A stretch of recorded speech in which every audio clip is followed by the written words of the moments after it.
Fellas, hello! I haven't uploaded in a little while. I'm sorry about that, but rest assured I have been working very hard on some videos that are interesting and cool that will be coming out very soon. But in the meantime, there's been some huge guitar review drama that's been unfolding over the last couple of days, so I thought we'd take a little look at it. You see, there's one thing I've learned in life, and you can apply it to almost everything, including video production on YouTube. If you're thinking it, the likelihood is that someone else is too. So I apply this concept when I'm making videos. The videos that I would personally want to watch would be interesting and cool. And I apply the same concept that if I think it would be interesting and cool, then there's a likelihood that someone, maybe you, the viewer, would think the same thing. And that concept has seemed to work well for me so far. I only make videos that I think are interesting to me. And when it comes to gear, I don't accept money for gear reviews, so the only real incentive to make a video about a piece of gear is if I think it's interesting. Pedal with a phone in it. You can't tell me that that's not at least a little bit interesting. I want to talk about it, and I did. That gets a video. A custom-built, one-of-one Hufschmied guitar, completely hand-built by one guy with a top that is 120 years old. It's from a 120-year-old door. You can't tell me that that's not cool. It's getting its own video very, very soon. But there's plenty of things that I don't think are interesting. Like, for example, you're never going to see an overdrive pedal review on this channel. Not because I don't use overdrives, or not because they're not good. It's because, well, they're a little bit boring. I don't watch reviews about overdrives, so why would I make them? I kind of went off on a bit of a tangent there, but for good reason, because this thought process of only making the videos that I want to make on things that I think are interesting has seemingly saved me from getting a lawsuit threatened for a review. You see, last month a company sent me the standard cookie cutter influencer collaboration email. And I took a look at the product, thought it was stupid, and moved on. But they continued. They sent me 4 emails, one a day, for 4 days straight, and then after 5 days, they sent another one, and then gave up. And the product in question is what we're going to be talking about today. Not because it itself is interesting, but because the company's behavior post-negative review is very much interesting. Okay, so let's take a look at one of these emails, because this is the pitch of the product. It was what was pitched to me, and I just thought, nah. Let's take a look. The Aero guitar is designed to make learning guitar easier. From tackling finger pain... Alright, I'll stop it there. I've never really got on board with the whole finger pain really stops you from learning guitar, because I never really had it. Like, it would last a day, maybe, and then I'd have calluses, and then it wouldn't hurt anymore. Now, for bass, fair enough, like, it lasted a little bit longer, but guitar-wise, it was never really an issue. And on a product that's designed to stop your little fingies from hurting, that's fine, but the second you pick up a normal guitar, your fingers will hurt, so you're just pushing it, you're putting it on the long finger, excuse the pun. To mastering chords, okay, so it's teaching you chords. With a silicone fretboard and a playful app, it transforms learning into a fun experience. Because as we all know, all us guitar players who are watching, learning to play guitar is just not fun at all. That's why we do it. Simplified chords mean beginners can play songs they love quickly. It also means that they're not learning. The simplified chord mode that they're talking about, because I watched their promo video, is just like one finger on the fretboard that, as you move up, it changes the chord. A single touch applies the entire chord.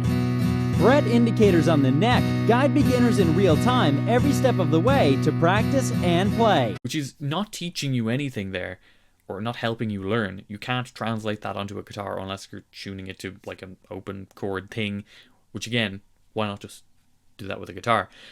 You could argue that maybe it's helping you learn rhythm with your right hand, but you're just pressing like a button. So how is it that much different from a Guitar Hero controller? Our guitar's clever design is travel friendly and works as a MIDI guitar. Okay, that's a cool enough feature, but it also doesn't appeal to the vast majority of those that this guitar is supposedly designed for, which is for people who are learning guitar and struggling.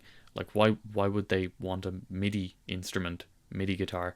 Probably don't even know what MIDI is. This was a Kickstarter project, It was pretty successful. It was recommended by Kickstarter as a product we love, and this is in Hong Kong dollars. I don't know how to change it, but translated, like that's 2 million Hong Kong dollars. Translated to US dollars, it's a little over a quarter of a million. So not bad for 739 backers.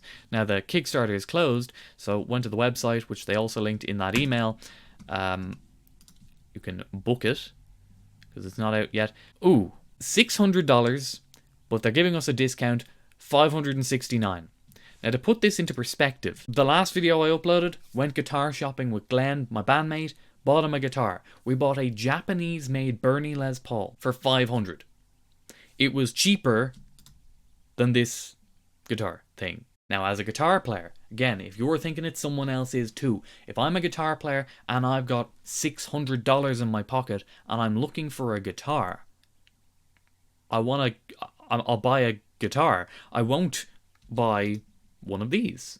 And if you were a beginner and you came to me with $600 and said you wanted to learn to play guitar, there are countless guitars that you could get for that, as well as like guitars and an amplifier, so you could practice, learn, record, gig with. You could do everything, which, let's be honest, nah.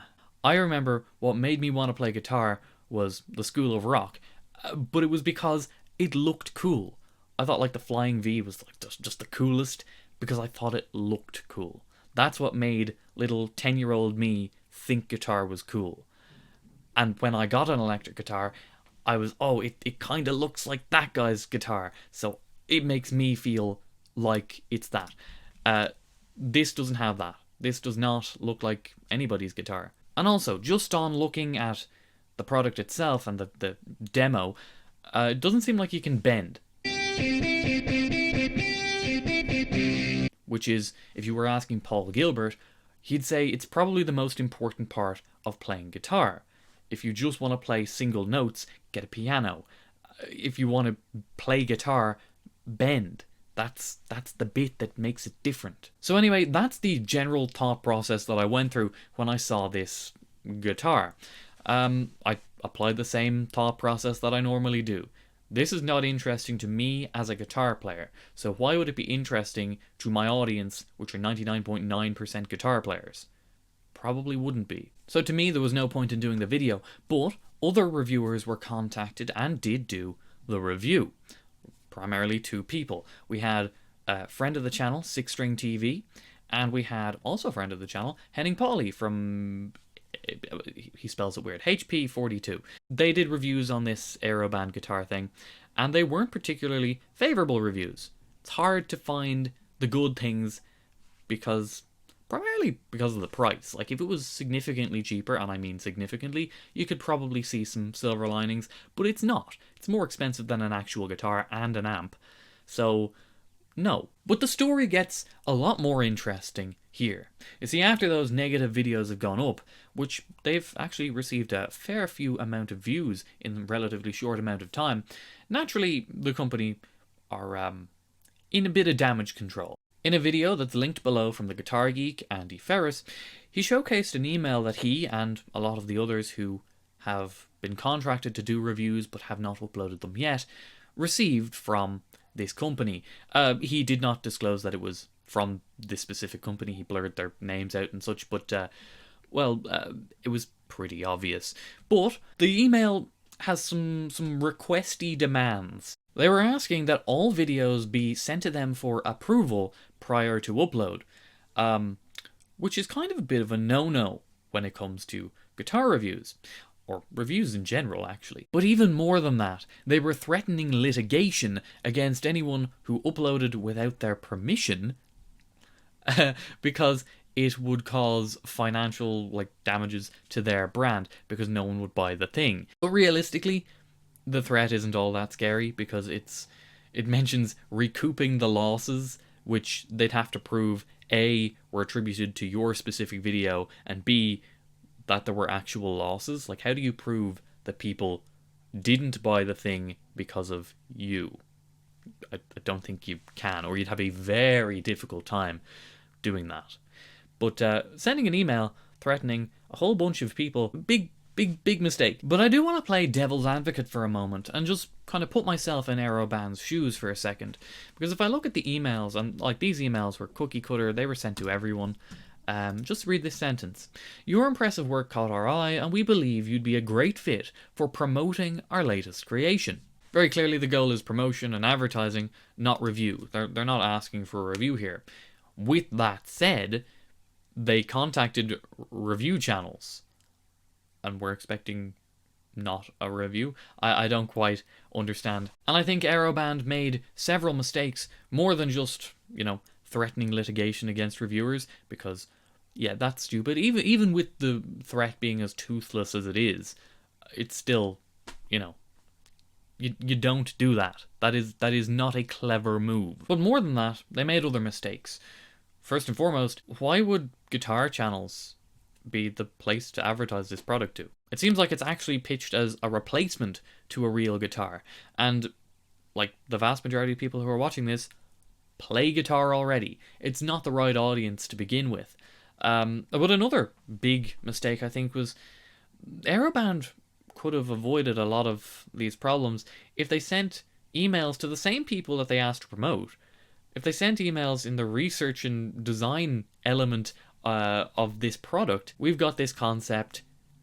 Do you think it's viable in the market? The answer would have probably been no. Okay, how would you recommend? Do you have any changes that we could implement?